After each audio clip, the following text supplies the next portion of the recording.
Today's guest is Gemma Jones. Gemma started her career studying mechanical engineering. She quickly discovered the world of continuous improvement and has spent 20 years working to improve processes and systems within various manufacturing industries, including automotive, pharmaceutical, dairy, cosmetics and toiletries, food, and medical devices. She's been a CI manager numerous times and an operations manager running a factory of over 500 people.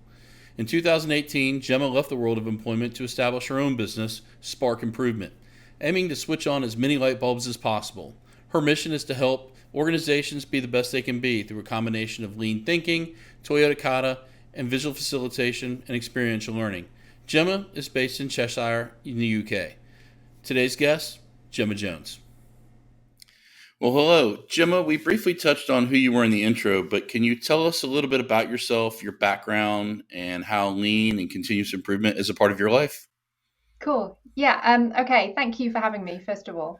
My background, I've been in the sort of world of continuous improvement for about 24 years. I started off in mechanical engineering. That was my degree. And then I kind of discovered this world of manufacturing and continuous improvement and the whole world of lean thinking pretty quickly. And that's been the focus of my world for a very long time. But 2.5 years ago, I set up my own business. I left employment and I set out on my own, which was like something I'd wanted to do for about 15 years. So now I work for myself. I generally work with small to medium size businesses, helping them kind of be the best version that they can be. So that's my focus. Okay. A very unique time in history to go out on your own and start a new business. I'm sure there's lots of stories and challenges you can share with us here today about the last couple of years. But before Yeah. we get started in the interview, we always ask our guests to share with us a quote or a mantra from one of their favorite leaders. Can you tell us what your quote is and why you chose it? Okay, cool. Yeah, this was hard because I have a whole wall of quotes like next to me, literally. And I really like finding those little bits of information and that people have distilled down. So this was pretty hard. But one that I've been using a lot recently, kind of a mantra and a quote from someone is, and I got this from Mark Rosenthal at theleanthinker.com, but I think it comes from Mike Rother originally, and it's keep your blast radius small. And this is about, doing tiny experiments. If there's going to be an unintended consequence to something, keep it small so that impact is reduced. So about taking tiny steps and tiny experiments. So yeah, that's my favorite mantra that I live by at the moment. Mentally, I'm thinking about all of the different improvement events that I've been a part of through my career, and you're the ones that you do small incremental improvements where you learn from are usually the ones that stick, and it's the big I would call cannonball improvements where you're just firing a cannonball at things that it doesn't end well always. Sometimes there's challenges that you don't anticipate with that. Absolutely. Well, Absolutely. Gemma, one of my goals for this podcast is to help other lean leaders and professionals that are practicing right now, uh, resonate with your experiences. So can you kind of walk through us a story about how you chose this profession to work in continuous improvement? Okay. At school, I really loved art and being creative and creating things and making pretty things. But I also really love maths and physics, solving problems, running experiments, learning from experiments. So that was kind of my two big passions. And I was all set to go down the art college route. But my physics teacher took me to one side and said, "You're an engineer. Like, I need you to go to engineering school." So I promised him I'd go and have a look. I didn't have many expectations, but I went and had a look and fell in love with mechanical engineering and also the kind of design engineering aspects of that. Um, and at the time as well, someone said to me, "You can't do engineering, you're a girl." And that was like a switch in my head of, right, that's what I'm going to do then. So I signed up for a 5-year mechanical engineering degree, a master's degree. I went all in, and I was like, right, this is what I'm going to do. And that's where I fell in love with it. So yeah, it's that was a big part of my life, and yeah, and I love it. I love it. So you're in this arena where someone is basically giving you a challenge, whether they Yeah, intended to or not. yeah, And you're in the engineering world. At what point did lean and continuous improvement, like what part did that become a focus of your work? So we studied it at university. So I remember, and I've still got my notes of studying lean thinking and industrial engineering and all of those things. And it sounded really fascinating to me at the time, but it felt a bit abstract. Like I couldn't make that connection with reality. And it was very quickly. So I did a year in industry as part of my degree. My middle year of the 5 years was out in industry. And very quickly I started to see how these things could, work in practice. And I started to realize that this was about involving people on the shop floor and engaging them and making that sort of incremental continuous improvement. And that's where I think I fell in love with it. So it was very quick. I started off as a projects engineer, but my job really was all focused around improvement, productivity improvement, team-based improvement, and so on. So it was very quick for me, and I was very lucky to be in an organization where they took that seriously, where they believed in it. Well, as the father of a 14-year-old daughter, I am grateful for the examples that you set in that gender doesn't really matter when it comes to making an impact in the world and choosing the profession that you have. So, on a personal note, as a dad, thank you. I think there needs to Oh, be more empowering role models out there for our daughters to follow. So, thank you very much. you're Well, welcome. um, can you've had some success, you've had some mistakes. Can you walk through probably what you would consider what your biggest mistake would be with continuous improvement? Maybe a pitfall, something that those of us that have been doing this, a learning experience when it comes to continuous improvement, where things didn't go the way you intended. Um, so I don't think I've had many big setbacks or like, not that I haven't had any mistakes. Of course, I've had mistakes every day, but I try to look at them in a positive way. But the big turning point for me, I guess, the kind of setback that that helped shape my career and who I became was really, really early. So when I was a projects engineer and I found myself out in industry, out on the shop floor, trying to work with machinery and work with people and processes that I just didn't understand. And although I'd studied engineering for 2 years, my engineering knowledge in terms of like real basic fundamental mechanical awareness and things of machinery was not very good. And I really struggled to know the answers to the problems, to know how to solve the issues. Whereas all the other engineers around me could fix everything because they knew the machinery inside out, they knew the processes, they knew the materials. And I didn't know that. And I found that really hard at first, that I didn't have the answers to the problems. But I was determined again, I had this voice in the back of my head, you can't be an engineer, because you're a girl. And I wanted to prove myself and I wanted to prove that it was okay. And so I focused on, and I remember consciously doing this, of focusing on asking questions and focusing on building relationships with the people on the shop floor, the people who were doing the actual work, and the engineers, the maintenance engineers and the lab technicians, building relationships with those people. I also focused on like visualizing data and drawing. Art was part of my schooling, but it's also a big part of my work. So being able to visualize things and show it to people and then say, right, what can you see? Like I couldn't see anything because I didn't understand it well enough, but I could make it look good enough that they could start to see trends and patterns. So I focused on those kind of three areas, and I saw it as a way to overcome my weaknesses. But what I actually realized pretty quickly was it became a strength. I wasn't walking in as the expert with the answer.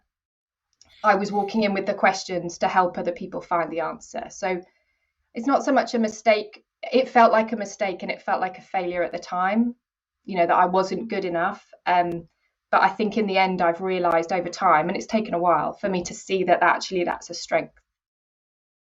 I don't know if that answered your question. When you Sorry.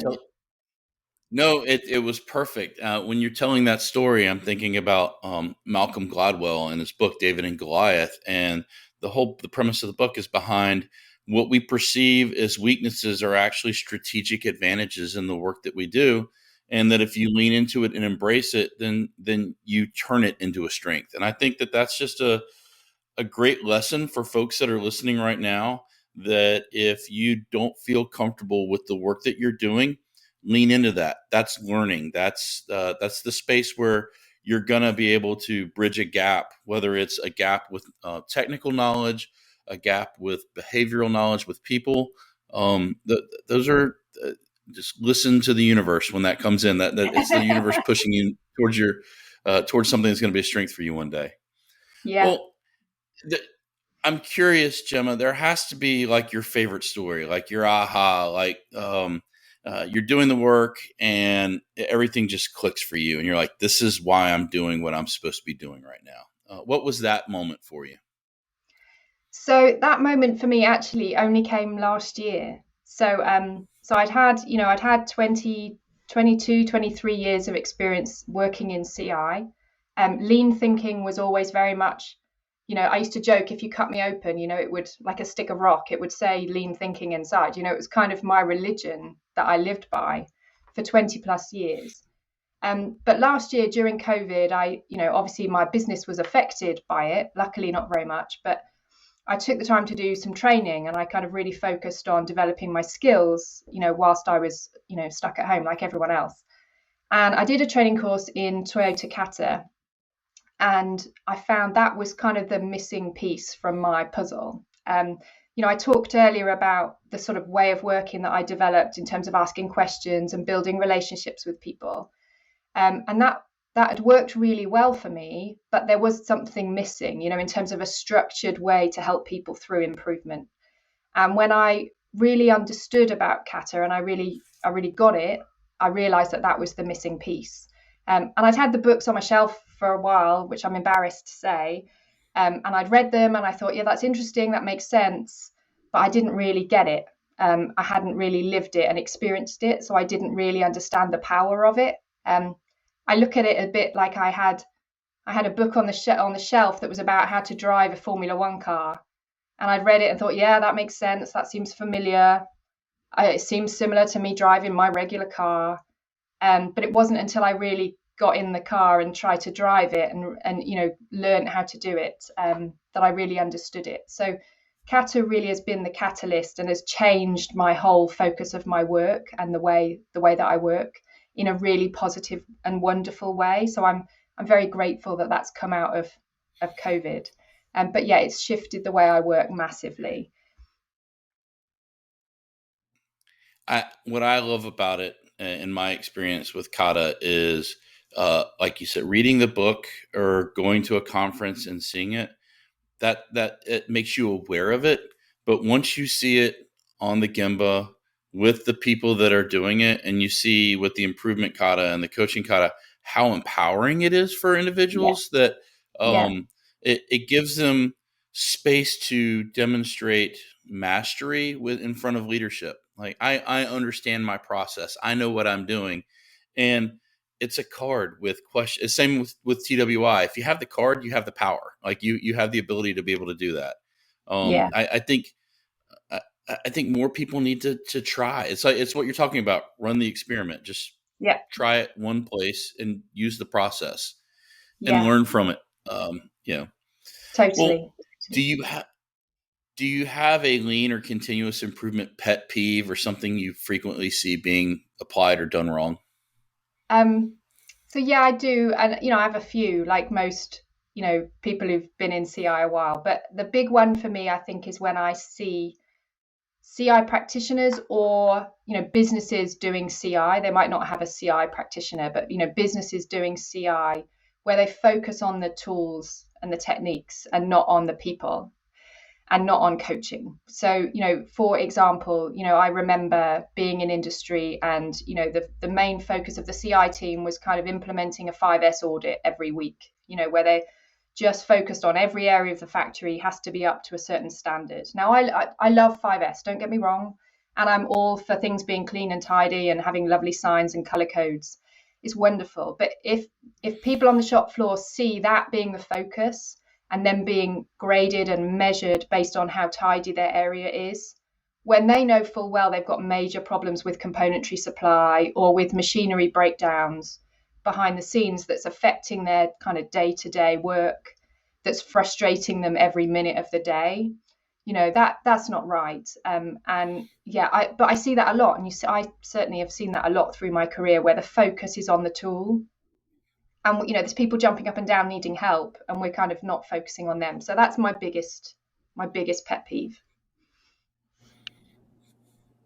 Yeah, they're focused on making sure that the blue tape is in the right place, on the right floor, in the right spot, instead of correcting your machine downtime or your Yeah, tool life or material delivery. I think absolutely. I've seen that.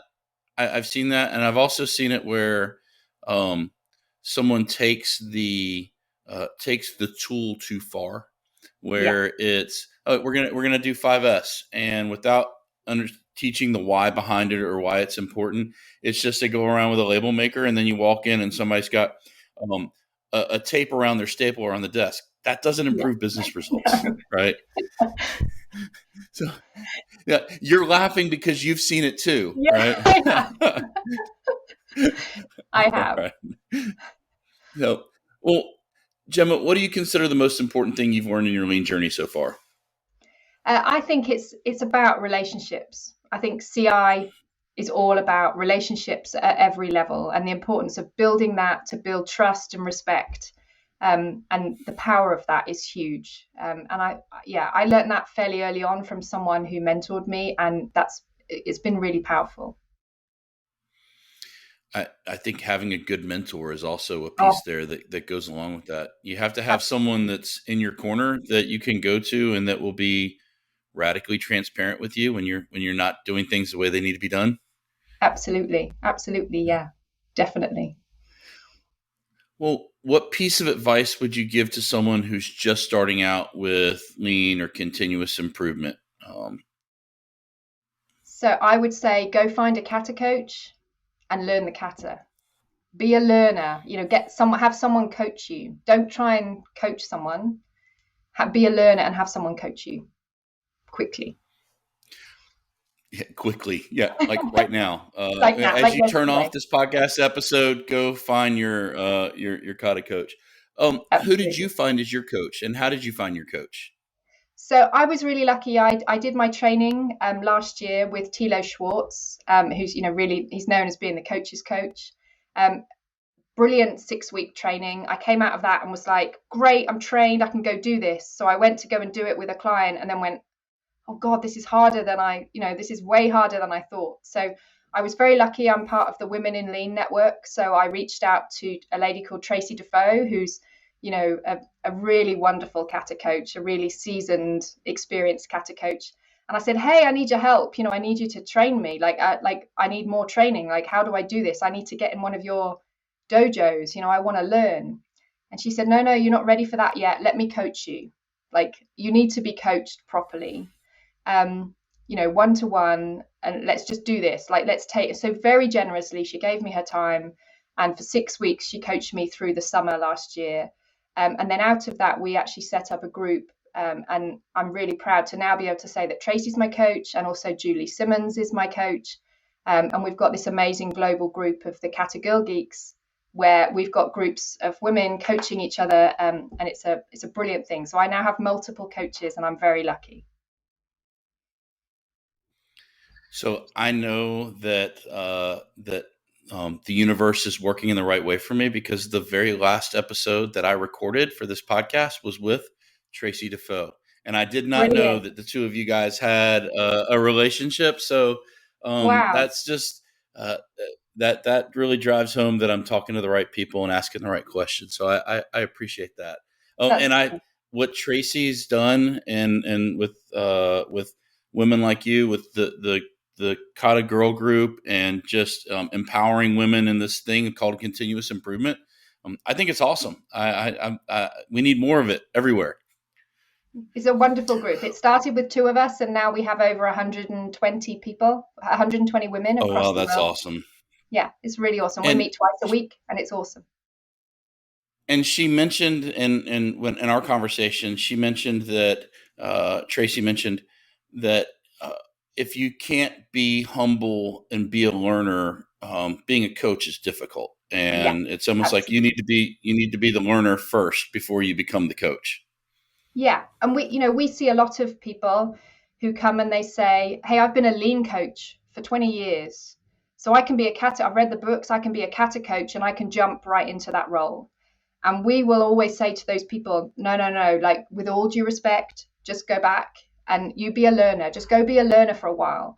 And I tell you, 10 times out of 10, those people come back and go, "Wow, I see what you mean. Like that was incredible. I understand it on a whole nother level and I've experienced it. I can feel it. They've now got more empathy with their learners in going forward because they know how it felt." It's a really, really important piece, definitely. In previous roles that I've had, I have purposefully gone out and hired somebody outside the organization, even though I know it, even though I can do it. Hired someone outside the organization to be the coach, so that I could go through the experience with the team.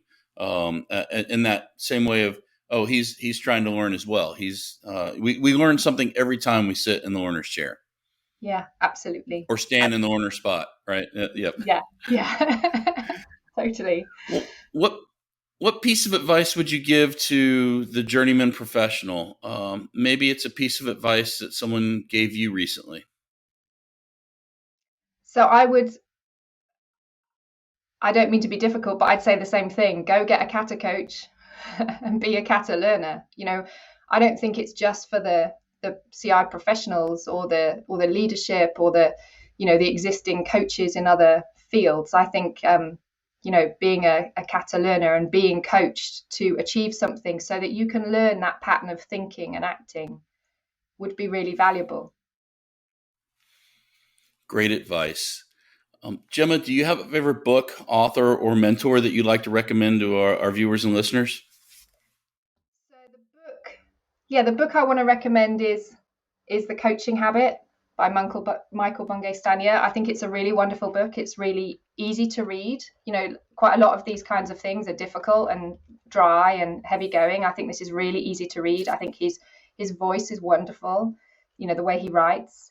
And there's loads of things in there that you can pick up and use straight away. I recommend this to a lot of clients, a lot of friends. When they're talking about things, I'm like, go look at question 3, and just use that tomorrow with people. It's really easy to go and use that. And I'd be remiss if I didn't mention the follow up to it as well, the advice trap, which is also amazing. And it's about being humble and staying curious and not jumping in with the answers, the same kind of thread as I was talking about before. So I'm going to put you on the spot a little bit here for folks that haven't read the book and they need to understand the power of question number 3. Can you share with folks what that question is? Oh, I can't remember if it was question number 3, but the big question in here is what he calls the or question. Oh, it's question number 2. Sorry. So the or Mm-hmm. question. So he calls it the or question, and the AWE stands for and what else. And the premise with that question is when you ask somebody something, the first answer they give you isn't necessarily the full answer or the right answer or the thing that they should or want to say. It might be the thing that they think they should say or that you want to hear. And by asking somebody, okay, and what else? You often find, the deeper, more meaningful, more valuable answers to that question. And I use that all the time, and I found it to be really valuable. And I love it because it's a discovery question. It's Yeah, open ended. You can't get a yeah, yes or no answer. It provokes reflection and thought before you project an answer.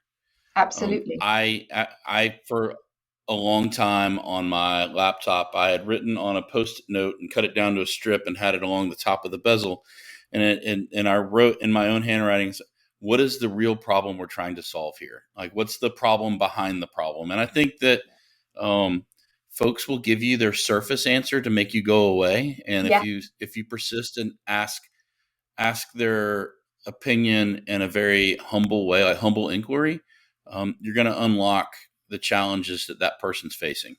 absolutely. Absolutely. Yeah, I love it. I think it's a Well, great Gemma, question. It is. It's super powerful. So, Gemma, we know that magic wands don't exist, but if they did, and you had one, and you're working with a client or with an organization or a group that you're working with, what would you typically wave your magic wand at first to try and improve?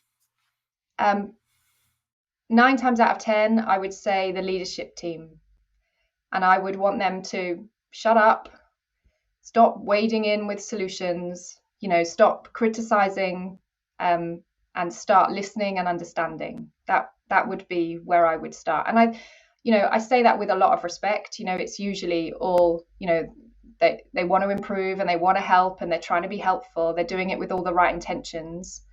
But yeah, a lot of the time that kind of behavior and telling people what to do, giving solutions, that I think is often very unhelpful and kind of clouds the air for everybody else. And let's just let everybody else have a voice, and get the right people engaged at the right point.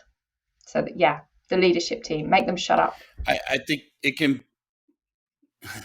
be unhealthy for the organization. And I don't. So there's two modes that I see that occurring in. There's the mode where I would call a bully manager, where they're just a bully. They're Yeah, gonna put their bias and their thumb on everything.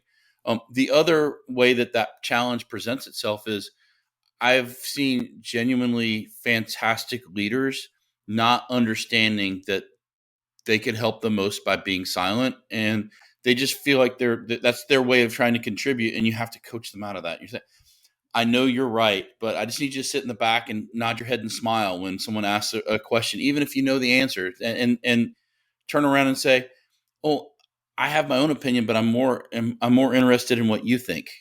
yeah, And I think leaders that are listening to this call, they know which mode that they normally present themselves in, and I would just I would ask that everyone try to be the second mode. If you're not aware of it, just make yourself aware of it, or ask your people. Go ask somebody. They'll yeah, let you know. yeah. I always think So, about leaders are on a scale, and they range from kind of Darth Vader at one side, where they're shouting and they're telling and they're pinning people down, and ranging through to like the other side. I like to think of it as Mr.